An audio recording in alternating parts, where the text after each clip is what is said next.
Welcome to our fourth annual Our Minds Matter Summit. This is our second session and our final session for the summit today. My name is Laura Beth, and the rest of my team members are live with us today. Today is all about making self-care actionable. Our hope is that not that you feel that self-care is another you should item, but instead that you have some tools to help identify the things you want and need to maintain or improve your well-being in these difficult and tiresome times. Today's session will be led by our current Our Minds Matter student leaders, Michaela from Madison Minds Matter and Eden from TJ Minds Matter, who co-developed this activity this summer with a team of their other student leaders. But before we dive into this activity, I want to turn it over to resiliency and mindfulness expert, Kareem. She's going to help us ground so that we can all be present in this moment for the next hour. Welcome, welcome. It's such a pleasure and an honor to be with all of you today. And that's what we're going to try and do, is we're going to try and be instead of being elsewhere in our minds. So go ahead and this, everything's an invitation that I'll do. So you can, to get started, either close your eyes, because we're going to shift from external focus to internal, or cast them down. So whatever you feel most easeful doing. And then just resting your hands comfortably, maybe on your lap or the chair beside you. And you're going to lift your head up towards the ceiling, but not with rigidity. So there's a softening. And just notice for a moment your feet on the floor. You can maybe even wiggle your toes to bring the sensations of like, I'm here right now, I'm right here. Or maybe you can bring attention to your fingers, whatever feels most, again, easeful to you. And then take a few deep breaths, just breathing in through the nose and then out through the mouth, as if you're inflating and deflating a balloon. So just some nice deep breaths. Nice deep inhale, and then long, slow exhale out the mouth, as if you're gently blowing, blowing a flower or a dandelion. So just nice and easeful and gentle. It's a gentle, not a forced breath, just a gentle breath. And again, you're bringing the attention from external to internal. So you'll just check in with yourself and be curious, like, how am I feeling right now? If I were a weather system, would it be stormy? Would it be cloudy with a chance of rain? Would it be mostly sunny? Just notice how you're feeling right in this moment.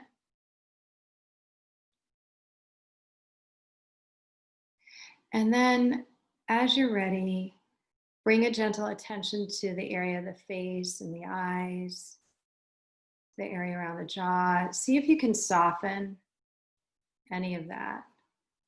So we tend to clench and tighten. So we're going to shift just to see if we can soften the shoulders away from the ears a little bit. The sensation of melting, as if ice was melting. Or maybe you can envision a gentle hand on your shoulder, just of reassurance and care. And then we'll rest our attention either on the sounds around us or maybe your feet as a place to anchor your attention. So we'll focus just noticing any sounds around you. And then when a thought comes up, you'll notice the thought and then return to one of the sounds. That's all we're doing.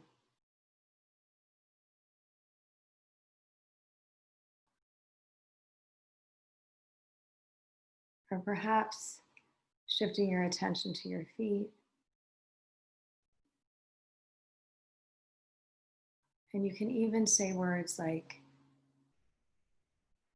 be here now.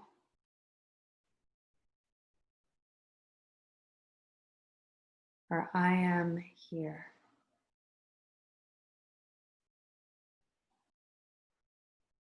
That it's just in this moment, really all is well. You're just focusing attention, that's all you're doing. With kindness and curiosity, noticing the thoughts as they come up, just like bubbles or clouds in the sky.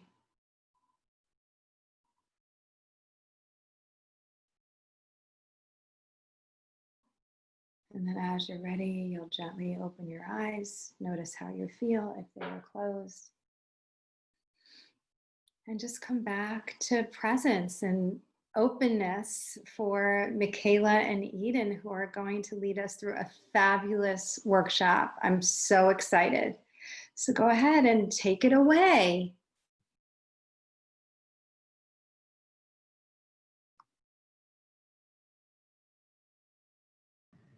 Thank you so much. Sorry, just getting my camera figured out real quick there, you guys.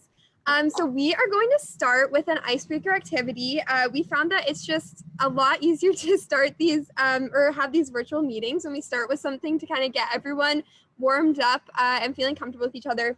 So this icebreaker activity is one that we did over the summer with a lot of Our Minds Matter club members, and it was such a blast, which is asking everyone to kind of consider what app on your phone is your favorite, either for helping with your wellness or helping you just relax and recharge.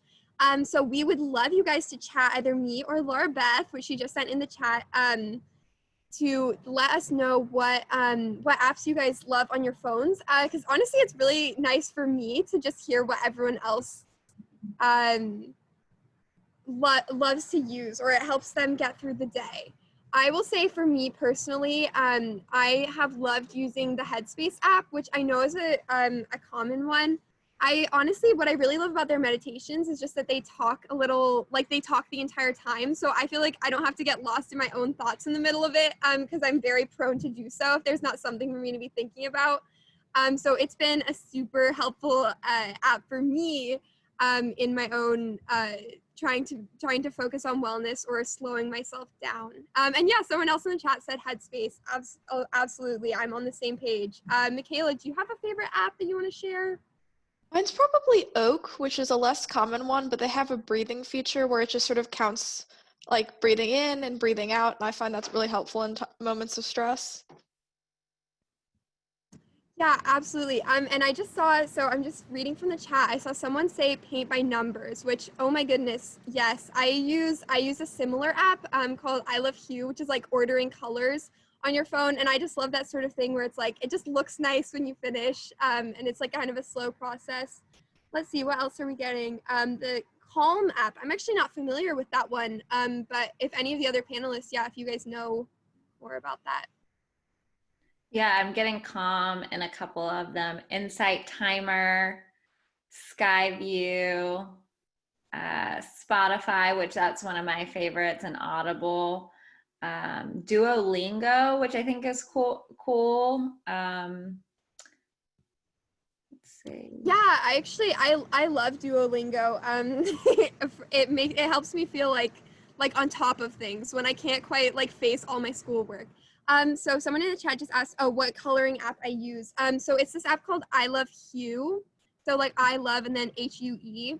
And I just find it fun because you order the colors, and so it's like it's even maybe a step simpler than paint by numbers, but I enjoy it. Yeah, so this is a little image that we made based off when we did this with a lot of Our Minds Matter club members over the summer. So if you guys want to like take a little picture of that or something, I think, oh, perfect. And then Laura Beth just sent it in the chat. So I just think it's a really fun way to kind of compile what everybody finds like is the most beneficial for their wellness, but they really are like a very broad range. So anyway, moving past that, but the second after that, I downloaded all of those apps after that activity. So we are going to start by talking about what is self-care. And kind of we first just want to meet you guys where you're at. So Laura Beth is sending this poll, and just everybody just kind of any of your preconceptions. You can vote for more than one options, I think. So just whatever you think is has applied to your self-care in the past. And we have some results coming in, Eden. So I'll give of the people, we have about half have voted. So I'm going to give a few more seconds before I share the results. Oh, perfect. Yeah, thank you so much. One thing while we're waiting for a few more votes that we got in was I use Momentum, a Chrome extension, to stay organized. The app has a cool checklist feature and daily quotes as well. Thanks for sharing that. I think what we can do is save all of these and add to what we dropped for those essential apps for self-care and taking care of your wellness. One other thing we got in was I like to look at Instagram and the pictures from the National Park Service, which I thought was a really good idea, especially like in a time where we can't really go to a lot of national parks. So that's awesome. I think I might try to check that, try that out sometime. Alrighty, I'm going to share these results. Okay, fantastic. So it sounds like our most popular response was an activity we do to take care of ourselves, which is a more definition response. And then we've also got doable and something you can plan tied. I'm glad that no one said selfish. That means we're on the right page to start this off. But yeah, Laura Beth, if you could move to the next slide real quick. Thank you. That was a loud car. Sorry about that, you guys. So yeah, so like the poll said, self-care is an activity that we do to take care of ourselves, but the word that I like in this definition is deliberately. So it's an activity that we're choosing to do because we know that it's taking care of ourselves. And it is also doable and something that you can plan. Like our poll, it looks like everyone was exactly right. And then self-care is not selfish. It's absolutely not selfish. This is probably if there's one takeaway you can have from today, it is that self-care is necessary. It's just like taking care of your physical health. And it is not the same for everyone. It's completely up to your personal needs and desires. So I really love this little cartoon on the side. If you guys can peek at that real quick, is a great example of why it's not the same for everyone.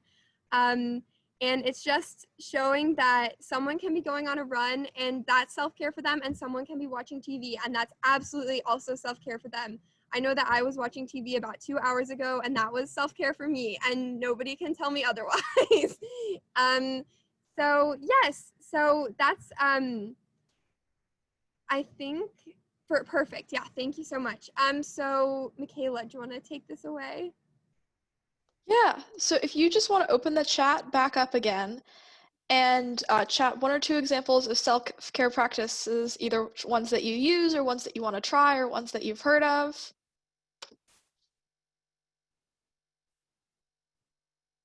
Like, I know for me, one of my favorite self-care practices is just going outside. Either most of the time I'll take my dog on a walk through the woods.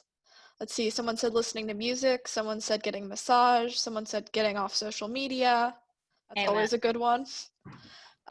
Exercise, play good music, cooking while singing out loud, playing sports, cleaning, watching comedy shows, baking, playing video games, spending time with friends, practicing the bass, listening to music, Hallmark movies.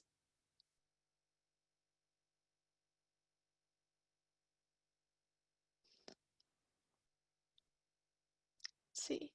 Walking your dog, yoga. So there's all sorts of different self-care practices, and they look different for everyone. So self-care, we love this quote. Self-care is recharging your body as reliable as you charge your iPhone.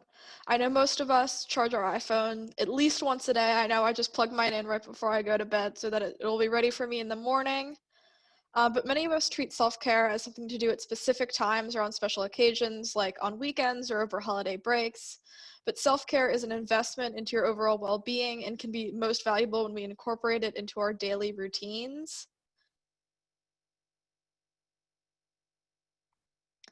One way to break down self-care is into the 6 spheres of self-care. So physical self-care could be fueling your body, getting good sleep, exercising. Emotional self-care is caring for yourself, smiling, enjoying things you love. Professional self-care can be receiving fulfillment from achievements while setting healthy boundaries. Social self-care can be maintaining healthy relationships and seeking out needed support. And we like to acknowledge that this can be really difficult right now because it's not like we can just grab Starbucks with our friends after school. Psychological self-care is checking in on yourself, pursuing new interests, and accessing resources when you need them. And then spiritual self-care is can be like self-reflection or meditation or finding inspiration. And the spheres that look most important to you might look different than the spheres that someone else needs to focus on. Yeah, thank you so much, Michaela. So I know for myself that I love the idea of self-care, but I very rarely sit down and say, this is what I'm actually going to do about it. So that is what we're doing today. We are going to be walking through a self-care plan little guide that Michaela and my intern group made. And so it kind of is 5 steps to sort of make self-care more actionable and actually implement it into our daily or weekly lives. So yeah, let's head to the first step. So step 1 is evaluating the coping skills that you already have. And so we can start in the chat if you guys want to send to the panelists coping skills that you guys use. These can be kind of preventative, so anything that you do just on a daily or weekly basis to help you feel better so you don't get to a dark spot. Or when you're not really feeling mentally healthy, kind of coping skills that you then use to bring you back out of that spot. So yeah, if you guys send those, it looks like we're getting some very similar responses to our previous question, but a lot of talking about movement or going for a walk, exercise, taking a break or deep breathing. Yes, I love this response, venting to my best friend. My best friend and I have a weekly call where we just like dump everything that has gone wrong or right or whatever in the week. And I absolutely can relate to that. Let's see, being alone and processing my thoughts. I think that is a huge one. Being able to just kind of take yourself away from everyone, which is actually kind of funny because right now I know we can feel alone sometimes, but I still totally feel like I'm getting my social stimulation from my family, sometimes more than I need. Yeah, fantastic. Thank you guys for sharing. Let's see. Getting out and helping me get outside and helping me with my perspective. Okay, so then we are going to move into a poll that Laura Beth is going to share with you guys, just trying to identify what needs you guys have specifically within the spheres, maybe how you choose to take care of yourself more than others. So if you guys could answer that now, then we'll get a little idea of what everyone's focuses or needs are right now. One thing I know for me personally, I feel like I need more more time in the social sphere of self-care with everything going on. But like figuring out how to do that in a safe way has been challenging. But tonight, one thing I'm trying is an outdoor dance class, which I'm super excited with other people. But everyone has to be 6 feet apart. How fun is that? Oh my goodness. My sister had her birthday over quarantine and we had one of those like murder mystery dinner parties outside where like everyone got in full costume and like we were distanced in the backyard, but we all like read our lines and like had to act out. Anyways, I thought that was such a fun way to just like, we have to get creative to actually be social right now. I think that's a great point, getting creative to still kind of fill these spheres that, you know, there's some extra barriers to that, which I think you'll talk about. But I think that was an excellent idea. Alrighty, I think we have most of our votes, so I'm going to share the results. Fantastic. Yeah, so I would say, well, actually, maybe I'm not surprised, but I hadn't maybe anticipated that so many people would say that their physical health is something that's struggling right now, although I totally feel that way, but I think I haven't necessarily considered it as much. And then we've got emotional, so physical, emotional, and social, or maybe our highest self-care spheres that people find most important to their charge, to feeling well.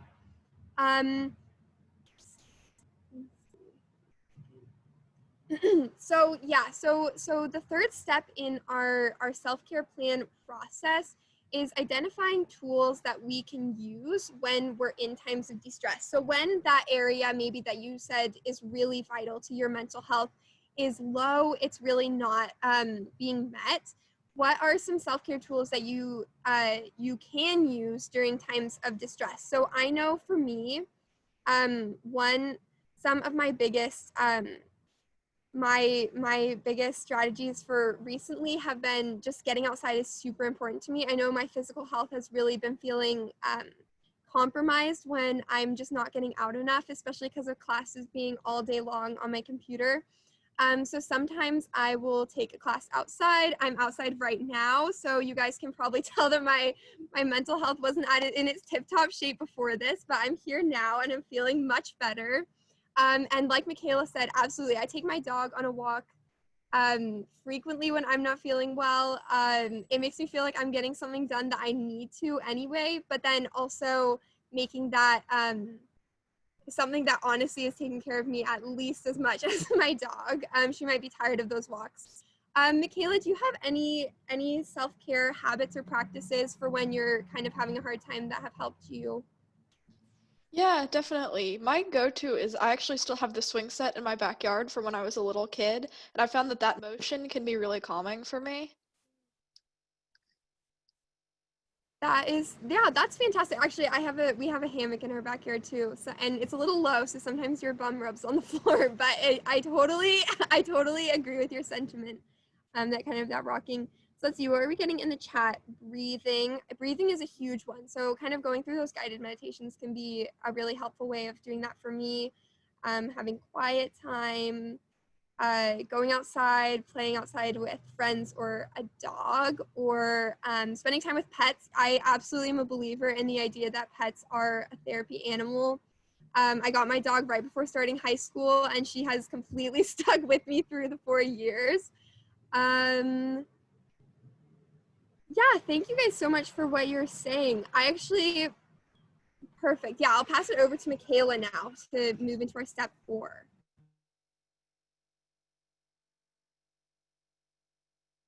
Ooh, I was muted. Moving on. Um, so step 4 is reflecting on barriers to self-care, and we're going to start by acknowledging that self-care isn't easy. We're busy, we're distracted. This is a difficult season of life for everyone, no matter what's going on in your personal life. So just take a moment to reflect on reasons why you might not regularly practice self-care. Maybe you're busy, maybe homework's really piling up, maybe you have other responsibilities. So there are all sorts of barriers that can prevent you from being able to spend as much time on self-care as you would like. So sometimes it's just finding like little moments throughout the day to just practice little things. So then the last step is to develop a self-care plan, and you can see there's 2 organizers on the screen of 2 ways that you might do it. You can schedule it, oh, on Mondays I'm going to take a walk, and then on Tuesdays I'll use a bath bomb. And then you can also break it down by like the amount of time self-care activities take. So if you just have a couple minutes, maybe you can have a list of activities for that. But if you have an hour because you finished a project in way less time that you would thought that it would, you can have a list of activities to fill that space. And then I just wanted to take a moment to acknowledge the adults in the room. I know there are a couple of you, whether they're your parents or teachers or other school staff. Like ways to support the teenagers in your life about self-care is one, sort of giving them the space and the time and supporting them through that, but also modeling good self-care habits is probably the most important thing that you can do, and we know that's super difficult, especially right now. Thanks for sharing, Michaela. I know we have a mix of 8th through 12th graders on the line, and then also some parents. So I think that tip is really helpful, that practicing what we preach is the best thing that we can do for our kids and our teens.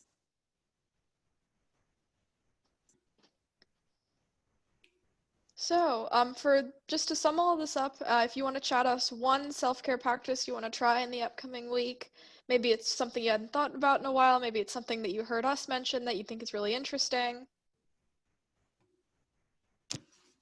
And we dropped the PDF version of this Making a Self-Care Plan in the chat. We'll also be sending it out via email for you all to think about.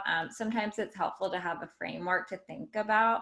How am I going to do this? I'm seeing write or draw, get plenty of sleep, baking. Something that I think that is helpful is being specific with goals. So like, in the example action plan, I think it says like, I'm going to try a self-care activity for like 1 to 15 minutes for like level 1. So like maybe you don't set out to do an hour of self-care a day. Maybe you set a small specific goal, like less screen time by 15 minutes a day. I think that's great. I love the social media like time trackers that you can say, okay, I've been on social media for 30 minutes. Let me check in with how I'm feeling. I actually am not feeling well. I think it's time for me to get off. And my phone is telling me the same thing too. And we got trying to wake up earlier to get my day going in a positive mindset so I don't feel rushed. I think that's a great one, like allowing yourself time to like get ready, meditate for at least 5 minutes a day. That's great.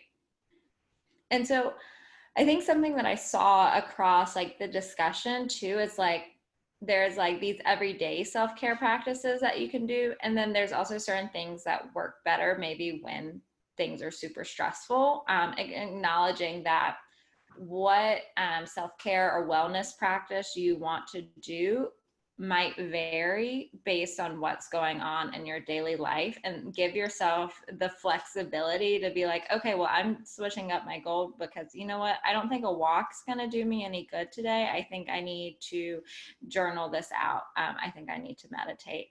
And so let's read off a couple more. I love setting timers when using social media or completing a task. Doing absolutely nothing for 20 minutes a day. Yes, silence can be great. Stretch and do yoga. Awesome. And sometimes self-care is just acknowledging I'm not going to get everything done today that I plan to do. I think that's a great one. Before we turn it over to Crean, Eden, or Catherine, do you have anything you want to share around self-care? Maybe something you've learned during this time of this pandemic and online learning or online working?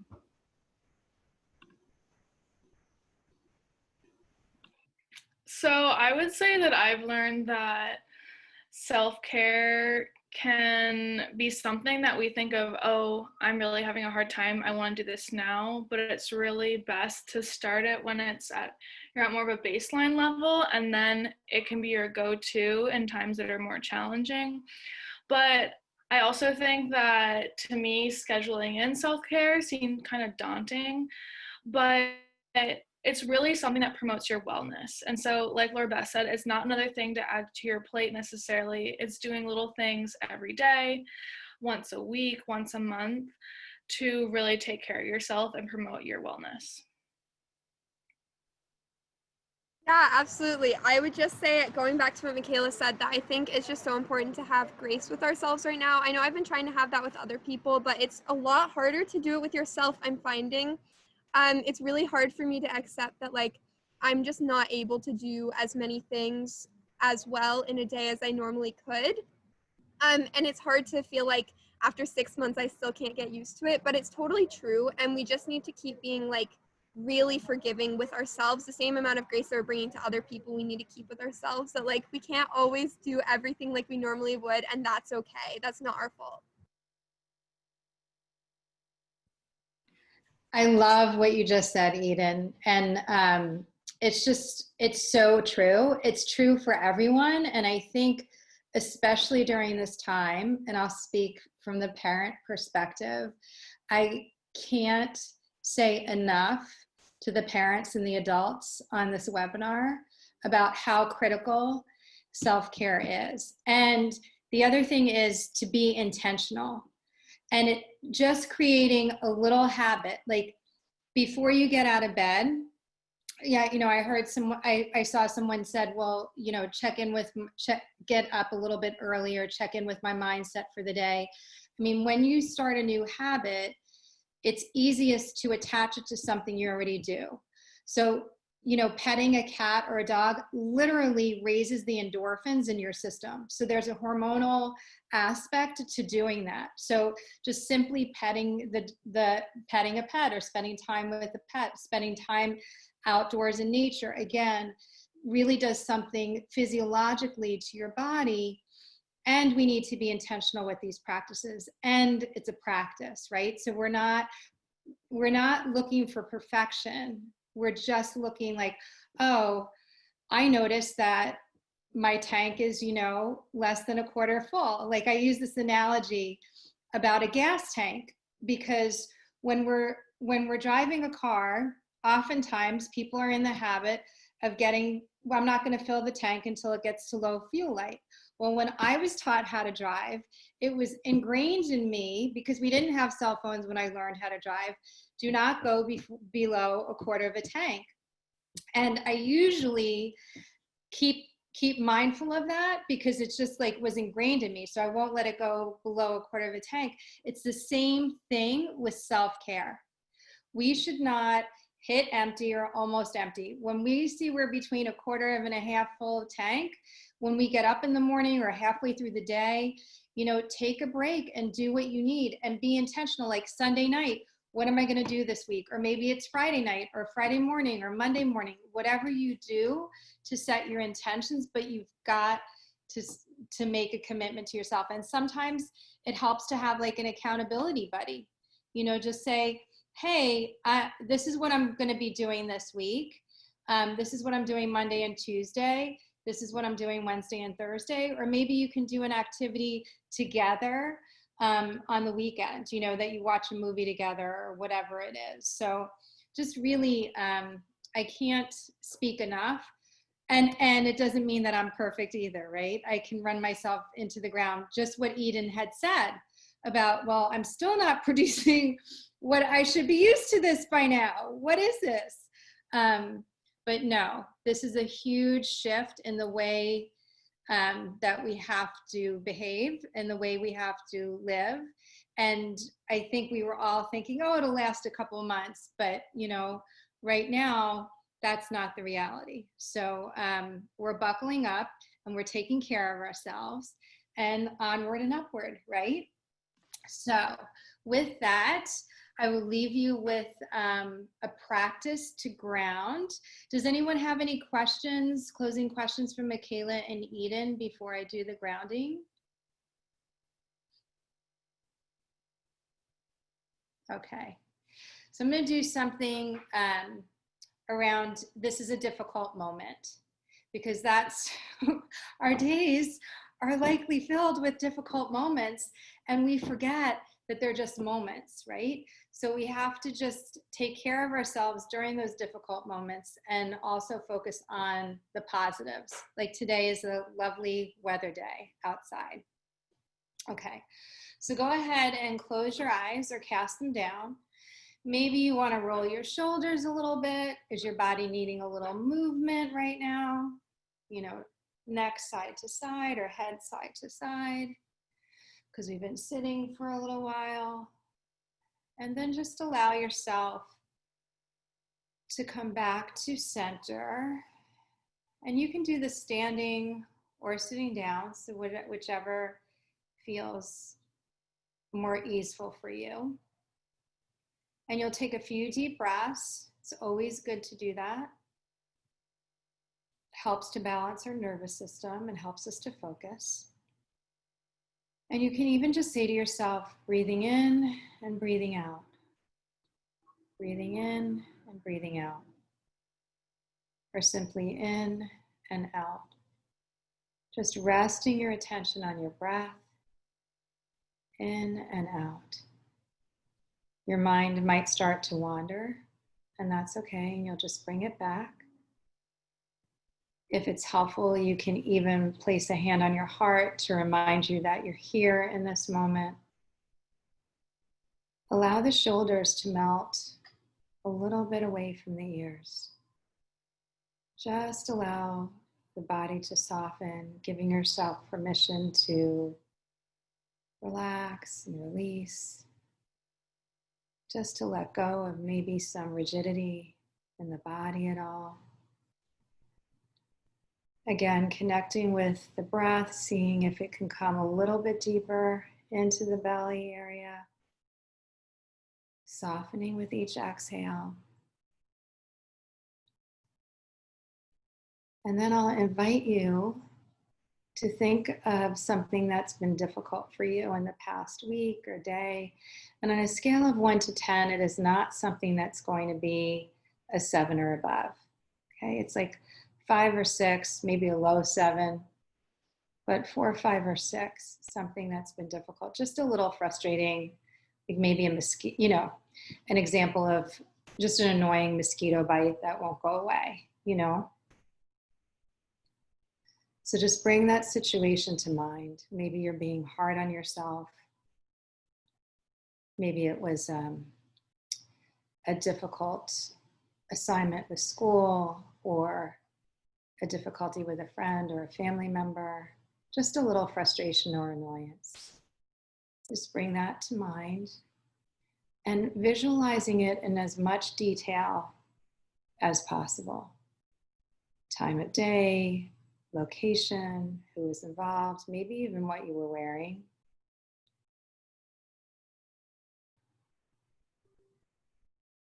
And then noticing how you're feeling physically, just visualizing that. So noticing any sensations in the chest or the shoulders or the face, sometimes the belly.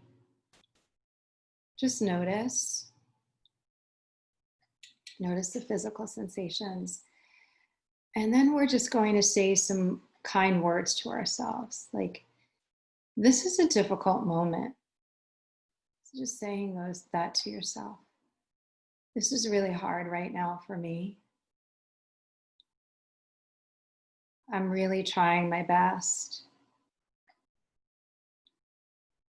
Sometimes it just doesn't feel like it's good enough. And I know that it's all okay. Everything really is okay. I'm right where I'm supposed to be. This will pass. It's not always going to be like this. And somewhere, someone's experienced the exact same things that I'm experiencing right now. Someone feels frustrated or angry or hurt, or sad, and it'll pass. I'm not alone.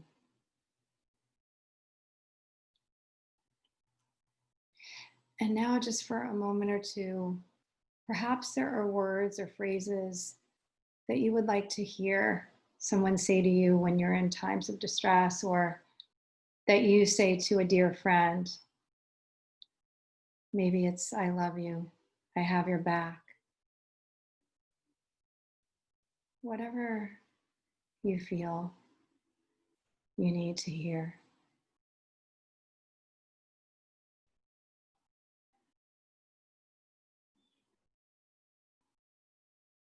And then imagine a loved one, someone who you feel unconditionally loved by. It can be a pet or a human, just like crawling up next to you or sitting across from you. Maybe the pet is on your lap. And just notice the sensation that you feel just sitting in the presence of this human or this being, this pet, this animal. Allow yourself to feel some joy and comfort in knowing that they're always there for you, whether they're living or not, that they are with you and you're cared for, that you matter, you make a difference. I matter. I am loved. I matter and I am loved. And as you're ready, you'll take a few deep breaths. Savor in that feeling of kindness and love, and gently blink open your eyes. You can, even if you want, go ahead and rub your hands together, gently place them over your eyes. That's also a lovely self-care break, by the way, because your eyes are the second hardest working muscle in your body. And then you can just drape the fingers away from the eyes softly and then open them. Thanks so much. Thank you, Corinne. I know that was enjoyable for myself and nice to come into my body for probably the first time today. Thank you so much, Eden and Michaela, for giving us your time after a busy day of school online. You all did such a fabulous job developing this activity this summer when you led it for our Wellness Wednesday, and again for today's session. This activity is on our website, and we'll send this out in a follow-up email. You can always follow us at our.minds.matter on Instagram. My contact information and our program coordinator, Catherine, if you want to wave or say hello. Her email is there. Catherine. Her email is there as well. And in case you missed the mindfulness workshop, that video is on our YouTube as well, and this one will be too, just in case you know a friend that might benefit from watching this video or the mindfulness workshop. You can share that with them, so we'll make sure you get that resource. And then lastly, you know, there's so many resources and organizations out there that want to support teens and adults. And just remember that you can reach out for whatever reason it is, whatever you're going through. Even if you feel like it's a little thing, but it's, you know, having an impact on your wellness, reach out. Crisis text line is SHARE at 741-741. So that's the text connect to 741-741. And then text START to 678-678 for LGBTQIA or gender questioning youth. You can also call 1-800-273-8255 for 24/7 support. So again, don't hesitate to reach out if you feel like you are struggling or having a challenge or just want someone to talk to. So again, thanks for joining us for our 4th annual Our Minds Matter Summit. We hope to see you at a future session, and stay in touch and take care.